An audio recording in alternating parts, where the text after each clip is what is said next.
কোন তরকারিতে লবণ লাগে না বলেন, উত্তর দেন। কোন তরকারিতে লবণ লাগে না?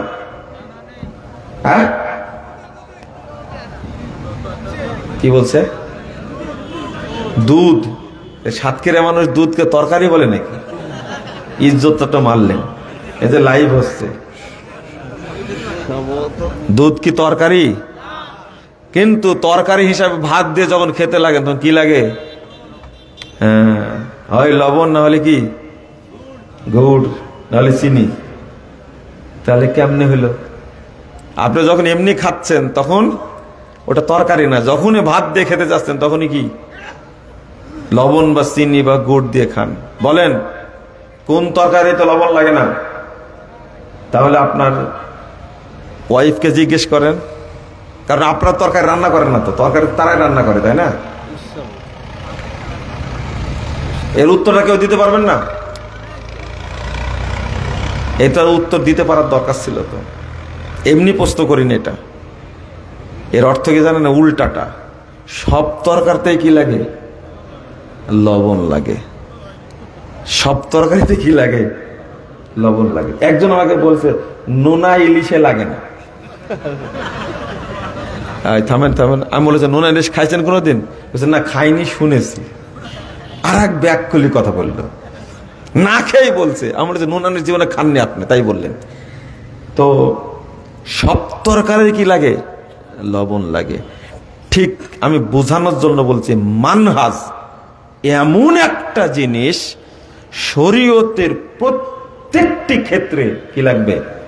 মানহাজ লাগবে। আপনি তাওহীদ বলবেন যে তাওহীদ আগে না মানহাজ আগে?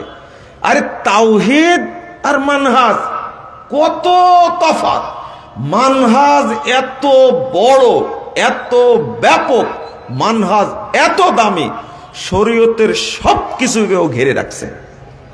তাওহীদ আর আকীদার মধ্যে পার্থক্য হলো, তাওহীদ হলো আল্লাহ সংক্রান্ত খাস, আর আকীদা হলো সব বিষয়। আর মানহাজ তার চেয়েও বড়। অর্থাৎ আকীদাকেও মাপার জন্য কি লাগবে? আবার বলেন কি লাগবে? মাযহাব না মানহাজ? আবার মাযহাব বলেন না, কিন্তু এই ঘটনা ঘটছে তো। আগে যখন বক্তব্য দিন আকীদার বক্তব্য, জানেন 45 মিনিট খুতবা দিয়েছি। খুতবা দিয়ে ইমামের কামরায় বসে আছে, পাশ দিয়ে লোকেরা যাচ্ছে, মুসল্লিরা যাচ্ছে, আর বলছে এতক্ষণ খুতবা দিল, কিন্তু ছাগল কোন দিন জবাই করতে হবে, ছেলে কয়টা, ছেলের জন্য কয়টা, মেয়ের জন্য কিচ্ছু বললো না। 45 মিনিট খুতবা দিয়েছে আকীদার উপরে, আর মুসল্লি শুনেছে কিসের উপরে? আকিকা। হাসছেন কেন আপনারা? মানে আকীদা শব্দটা কত অপরিচিত, এতবার বুঝালাম, ও সারাক্ষণ বুঝেছে কি? আকিকা।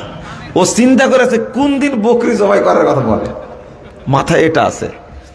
ঠিক এরকম ঘটনা ঘটেছে। একদিন আমি আধা ঘন্টা আলোচনা করলাম মানহাজের উপরে। কিসের উপরে? তা আধা ঘন্টা পরে মাগরিব হলো, আমি মানে বাথরুমে গেছি, আলোচনা করছে যে মুজাফফর বিন মুহসিন তো কড়া আহলে হাদিস, এই লোক আমার মাযহাবী হয়ে গেল কখন?